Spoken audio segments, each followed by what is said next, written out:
স্টারলিংকের মাধ্যমে আজ থেকে উচ্চ ক্ষমতা সম্পন্ন স্যাটেলাইট ইন্টারনেটের যুগে প্রবেশ করল বাংলাদেশ। এক সংবাদ সম্মেলনে প্রধান উপদেষ্টার বিশেষ সহকারী ফয়েজ আহমদ তৈয়ব জানিয়েছেন, এই ইন্টারনেট সেবা পূর্ণাঙ্গভাবে কাজ শুরু করতে আরও ৮০ দিন সময় লাগবে। আবাসিক দুটি প্যাকেজের মধ্যে মাসে ৬,০০০ ও ৪,২০০ টাকা খরচ হবে। এককালীন খরচ পড়বে ৪৭,০০০ টাকা। তিনি আরও জানিয়েছেন, প্রতিটি সংযোগের জন্য সরকার মাসে পাবে $১।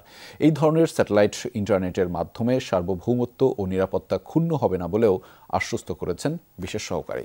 স্টে সেফের ডাবল লেয়ার প্রোটেকশনই পিরিয়ডের হেভি ফ্লোর দিনগুলোতে আমাকে রাখে নিরাপদে। Stay safe. মার্কিন ধনকুবের ইলন মাস্কের স্পেস এক্স পরিচালিত স্যাটেলাইট ভিত্তিক ইন্টারনেট পরিষেবা স্টারলিংক। ইন্টারনেট সেবাদানকারী এ প্রতিষ্ঠানের সেবা নিচ্ছে বিশ্বের ১২৭টি দেশের মানুষ। মঙ্গলবার বাংলাদেশে শুরু হলো স্টারলিংকের আনুষ্ঠানিক যাত্রা। এতে প্রথমবারের মতো উচ্চ ক্ষমতা সম্পন্ন স্যাটেলাইট ইন্টারনেটের যুগে প্রবেশ করল বাংলাদেশ। এখন থেকে এই সেবা পাওয়া যাবে দুটি প্যাকেজে। প্রথমে নিতে হবে ডিভাইস, যার জন্য গ্রাহককে গুনতে হবে ৪৭,০০০ টাকা। থাকবে না স্পিড ও ডাটা লিমিট। দুপুরে ফরেন সার্ভিস একাডেমিতে সংবাদ সম্মেলনে প্রধান উপদেষ্টার আইসিটি বিষয়ক বিশেষ সহকারী ফয়েজ আহমদ তৈয়ব আশ্বস্ত করেন, এ ধরনের স্যাটেলাইট ইন্টারনেটের মাধ্যমে ক্ষুণ্ণ হবে না জাতীয় সার্বভৌমত্ব ও নিরাপত্তা। এর মাধ্যমে জাতীয় স্বার্থ বিঘ্নিত হবে না, এটার জন্য দুটো প্রোটেকশন আমরা রেখেছি।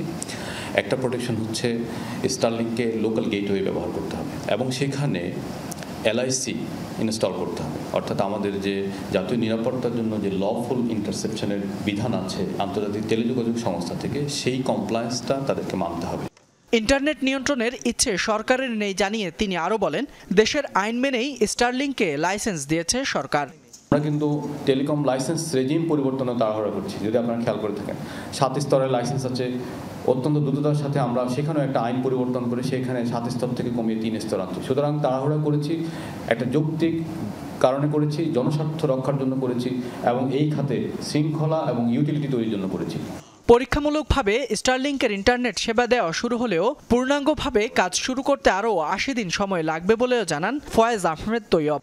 বাংলাদেশের ইতিহাসে প্রথমবারের মতো আনলিমিটেড একটা ডেটা প্যাকেজ, সত্যিকার অর্থে আনলিমিটেড একটা ডেটা প্যাকেজ চলে আসলো।